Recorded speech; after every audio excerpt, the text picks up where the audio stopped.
Welcome to the virtual classroom, and today's topic is going to be color balance. If we're looking at this picture, we know it's monochromatic. How does our eye move around a monochromatic painting? If you answered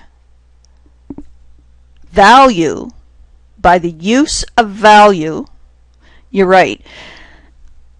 Your eye will move through the foreground, be attracted in this case to the darker values, and it may skip on to the dark lines that appear and draw our eye back into the hills, onto the sky, and around. And it may go through many different ways, but it's only through value that it moves. In this case, we have a warm painting, and there's an introduction of the cool side of the color wheel, and we see it in the green at the top, which helps to be an entry point into the painting, and also at the bottom the green acts as an entry point. And even the wings here and on the creature, we see violet, and violet we know is the opposite, the complementary of yellow. So it is it has a cooling effect on this painting, and because of that our eye will move around not only through value, and it certainly rests on the focal point, which is in a dark value, but it moves around by the color, and it will rest in certain spots. So warm and cool have a job to play in the painting, and it's to keep the mind interested and stay on the painting and travel through it. In this particular case, this is a cool painting, and the color that is dominating is obviously blue. In this slide, we have a dominant color of blue,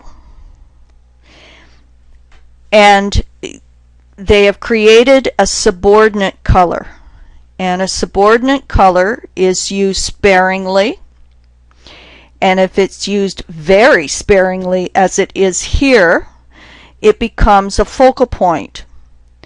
So when we look at this painting, we almost immediately come to this point where the orange is, which is the complement of blue and has the highest contrast, and it also in color, and it also has the highest contrast in temperature. So then our eye jumps from the window to the young lady and back and forth. We may also enter the painting, and because the dominant color is blue, our eye follows the value and the dark values up to the balcony, to the window, and to the young lady. So it's playing a role in capturing our attention and keeping us in the painting. Here's another example. We have a rather, I would say, a neutral, almost a neutral temperature, tending towards the cool side, and the subordinate color, which is the orange, is used only in a few points in this creature, and it becomes the focal point. So our eye is drawn to this. This is another example of a cool dominant color, which is the blue, and it's being balanced by the warm side of the color wheel. And they're drawing our eye into the tunnel by just adding some warm colors, and you have the most intense and saturated colors as we enter the tunnel. So it does become the focal point again. Here's another lovely example of how we have basically monochromatic painting. So in this case a cool blue, and the focal point is the tree, and they've used the orange, the warm side of the color wheel, and the complementary of blue in order to draw our attention. And we enter the painting by using the warm colors. Okay? And our eye wanders around and stops at different places. If this was just a cool monochromatic painting, we probably would not spend as much time looking at it. The subordinate color adds the interest, and it balances that cool color in the background, and our brain wants to see balance in order to enjoy its journey through the image. This is another way in which we use dominant and subordinate color. We in this case, they've used again the dominant color of blue, which is cool. It's a cool temperature. It feels cool. Then what they've done is, in the getting to be the, I guess, the midground to background, they have put in the sunlight, which is in a brighter, more saturated orange and yellow. But also in the shadows, they've put warmer colors. They've warmed and taken the saturation out of the orange and putting in a bit more red. And then we come over to this side and it's quite red. And what it does is it kind of subdues the painting. It brings in a balance to it again that the brain wants to see, so it will spend time going through the painting and stopping at different points. It adds interest. In this particular painting, it's dominated by a very warm temperature. And what's interesting in this is if you look at the shadows in these crevices are cool. This is something to keep in mind, that if you have an object that is warm in color, as this is, and it has a light source on, well, this will say the left side, creating a cast shadow on the right, you would put the cast shadow, in most cases, in the complementary color. And since this is orange, it would be a blue. And that's a really good tip, just to remember that whatever the object is, say it's a tree and it's green and it's a cool green, well, then you would use a warm red for the cast shadows. You don't have to do that all the time. It's just a generality. In this case, the coolness is spread out throughout the whole painting, but leaving the warm colors as the dominant and probably covering 60 to 70% of the painting. Here's another example, a very different style.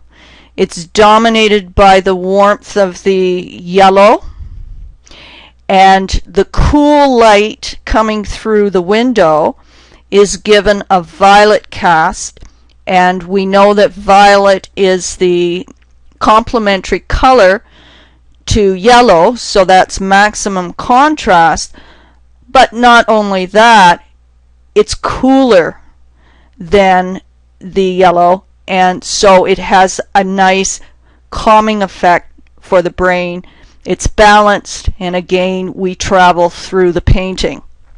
Here we have a painting which is dominated by cool colors, and then right in the middle, in the midground, we have a strip of a subordinate color which is warm, and it's warm right along, right from one side to the other, as well as up in the tower here. And this is one way of dividing your painting up, and you have to decide, where you're going to put your warm and cool, and this seems to be one way to do it very easily.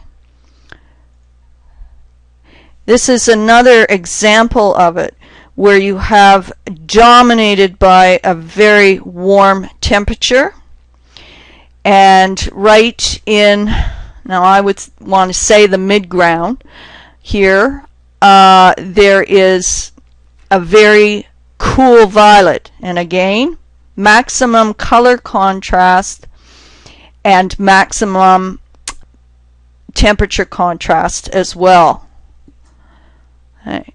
This is another one. It's dominant. It's not quite as hot as the previous one, but it's still dominated by warm colors. We see in the midground here there is the presence of cool color, adding interest, breaking up the monotony of just having warm colors throughout in every area, and our brain starts to see the balance and is intrigued and wants to spend time on the painting. Again, this painting is dominated by a warm color. We have the low horizon line, and this object and shapes are projecting into the sky. I guess that's the sky. Again, with this nice division, it's not abrupt because of this projection in above the horizon line, but it's cool, and because the warm is so dominating, again adding interest with the contrast in temperature and contrast in color. This is another way to use the dominant and subordinate colors. The dominant is cool, it's blue, and what they've done is they've put a very transparent warm glow over a lot of the painting, so the coolness still comes through, but it's subdued quite a bit, and we can see it's opaque here, but it's almost like a fine mist that's going over the buildings and even onto this craft. So it's not as cold as it would be without it, and it adds atmosphere and interest to our brain that wants to investigate what's going on in here and wants to stop in different areas. This is another example. Now it's a reverse, where we have a very dominantly warm colored painting but it's tempered by the use of a very light, transparent color over the warm colors. And it allows you to feel that there is some relief from the heat. It's also good to realize that dominant and subordinate colors can create an atmosphere. So in this case, either the sun is rising or setting, and the coolness is the shadow. The sun isn't as strong as it was if it was right above the city. Creates the atmosphere. It can create the time of day, and it also can create the mood. So 3 things that dominant and subordinate colors will do. Okay, I'm just going to put this on pause. We had an interruption there. I'm just going back. There are 3 things that dominant and subordinate colors can do. One is give atmosphere. Is there a fog? Is it hazy? The general temperature of the environment. It creates a mood, and it can tell you the time of day. So 3 things that subordinate and dominant colors can transfer to the viewer. This is a much more complicated painting. It is you can tell that there's a lot of heat. It's dominated by warm colors. Even the greens are yellow greens, so they're the warm greens. There's a lot of orange, and even in the shadows we have the orange, but it's overlaid by the complement of the orange, which is blue, which is again the maximum coolness for that orange. And so it subdues it, it gives it balance. Okay, and this is the last painting, and everybody that's looking at this knows that it's dominated by cool, and it's almost the values that they're using in the blue is giving the feeling of being extremely cold. And in contrast, you have the face, which is warm colors and balances very nicely with the blue. And notice even in the hands, they've got that transparent layer of blue over the fingers, which even cools down the temperature of the hands.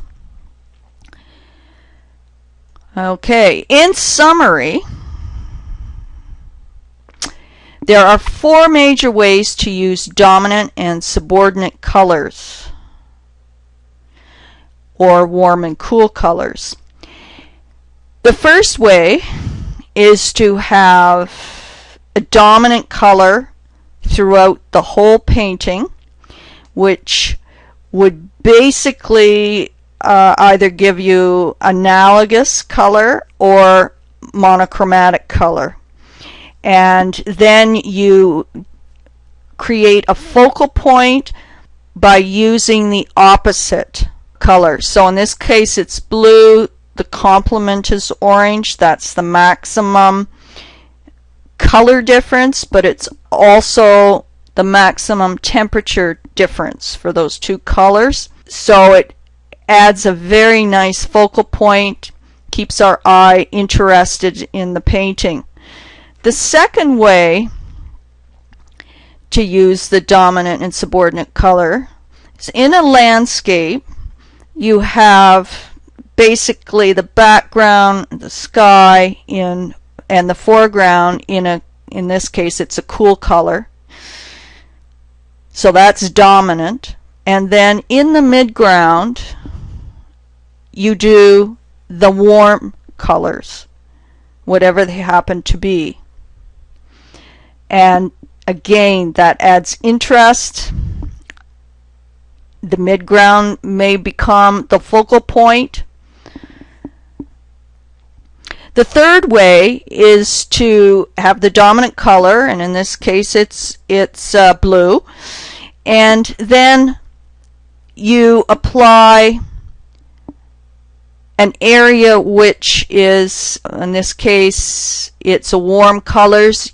You apply that warmth, and it is used throughout the painting, and even though it's sparingly, it's not dominating, it's still very much subordinate, but it gives some relief to these cool areas to have some of the warm colors coming through.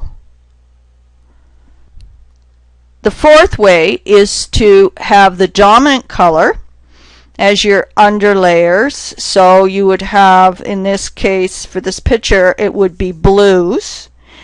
And then over top of that, a very light transparency, and it takes away, it dampens the coldness of the underlayers and creates an atmosphere. And we can see it's a little bit opaque, or it is opaque, it's just a little bit of the opaque color, and then we see it a little stronger in a few places, and then we see it used in very transparent layers over top of the buildings in the back and even onto some of the ship. Alright, so these are the 4 ways, and we will go on and do the overview for the assignment, which you are going to use these 4 ways to use the dominant and subordinate colors. So we'll see you in the next movie.